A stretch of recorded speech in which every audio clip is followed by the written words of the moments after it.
Hello दोस्तों, फिर से स्वागत है आपका नए वीडियो के साथ। बहुत समय पहले की बात है कि एक सियासत में राजा पद्म सिंह अत्यंत विनम्र, त्यागी और कर्मठ, न्यायप्रिय तथा सच्चे प्रजापालक थे। उनके राज्य के लोग परिश्रमी होने के कारण सुखी और समृद्धि तथा प्रसन्न थे। समय आने पर राजा बूढ़ा हो गया और उसके राज्य का कार्यभार अपने दो युवा बेटों ब्रह्मदेव तथा शक्तिदेव को सौंप दिया। कुछ समय पश्चात ही वह स्वर्ग सिधार गया। बड़ा बेटा ब्रह्मदेव बहुत ही विलासी तथा आलसी था। वह परिश्रम करने से विश्वास नहीं करता था।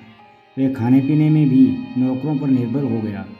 उसका छोटा भाई शक्तिदेव उनके विपरीत था, क्योंकि वह सारा काम स्वयं करता था और किसी की सहायता ना लेता था। बड़ा भाई उसे मजदूर, नौकर, सेवादार आदि नामों से पुकारता था। उसे अपनी अपार धन दौलत के बल पर विलासपूर्ण जीवन व्यतीत करने की सलाह देता, किंतु वह कहता, आज हमारे पास राज्य है, ऐश्वर्य, लक्ष्मी है, किंतु यह सब ना रहे तो फिर हम क्या करेंगे। उसकी इन बातों पर बड़ा भाई तनक भी ध्यान नहीं देता था।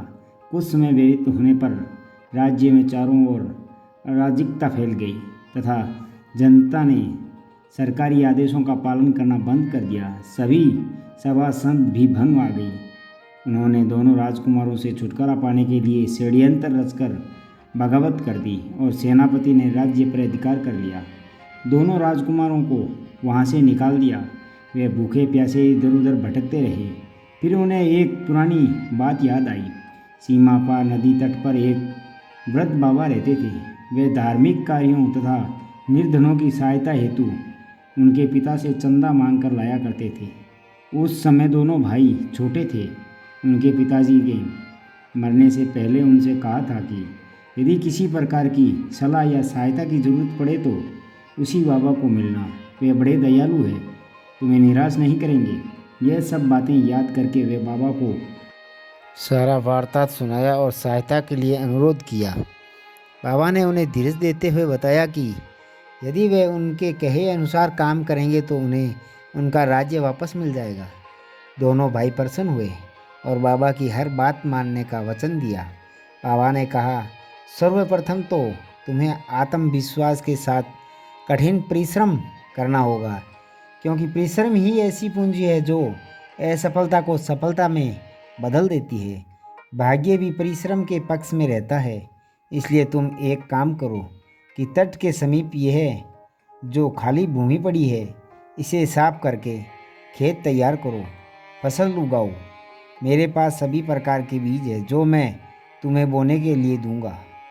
फिर बाबा ने समीप के गांव से उनके लिए कृषि उपकरण का प्रबंध भी करवा दिया। दोनों भाइयों ने वैसा ही किया तथा दिन रात परिश्रम करके भूमि को समतल बनाकर कृषि योग्य बना दिया। फिर वे बाबा के पास बीज मांगने के लिए गए और कहा, आपके पास कौन कौन से बीज हैं। बाबा ने उत्तर दिया, मेरे पास राज्य, रियासतें, बीज, सोने चांदी, महलों के बीज, जागीरों के बीज, अनाज के बीज आदि असंख्य और विशेष बीज है।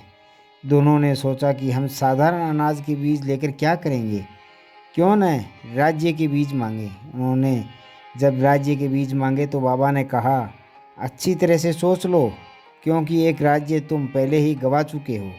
उन्होंने कहा, हम अब परिश्रम करेंगे, जी जान से उसकी रक्षा करेंगे। बाबा ने उन्हें बीज देकर कहा कि वे दिन रात खेतों में ही रहें। उन्होंने वैसा ही किया।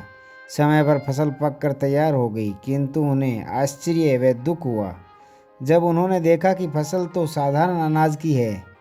वे निराश होकर बाबा के पास गए और अपनी व्यथा सुनाई। बाबा ने प्यार से उन्हें समझाया, देखो, मेहनत से ही राज्य बनाया जाता है। पहले फसल काटो, अपने लिए अनाज रखकर शेष को मंडी में बेच दो। इस प्रकार धन एकत्रित होता जाएगा। फिर सभी साधन जुटाकर सेना इकट्ठी करो और षड्यंत्रकारियों पर आक्रमण कर दो और अपना राज्य पुनः स्थापित करो। अपने पिता की भांति परिश्रम को आदर्श बनाकर राज करो, भगवान तुम्हारी सहायता करेंगे। उन्होंने ऐसा ही किया और कुछ ही समय बाद सेनापति से अपना राज्य फिर से प्राप्त कर लिया। अब दोनों भाई परिश्रम का प्रहत बन चुके थे और इसी के बल पर जनता का मार्गदर्शन करते हुए एक शक्तिशाली तथा समृद्ध राज्य की स्थापना हुई तथा अंत जीवन में कठिन परिश्रम ही सभी प्रकार की सफलताओं का एकमात्र उपाय है। मन की शांति तथा आत्मिक बल प्रदान करने के लिए भी उन्हें महत्वपूर्ण माना जाता है। तो दोस्तों, ये कहानी आपको कैसे लगी हमें कमेंट बॉक्स में लिख के ज़रूर बताएं और चैनल पर अगर नए हैं तो सब्सक्राइब ज़रूर कर लें और मिलते हैं अगले वीडियो में। तब तक अपना ख्याल रखना, मुस्कुराते रहना। धन्यवाद।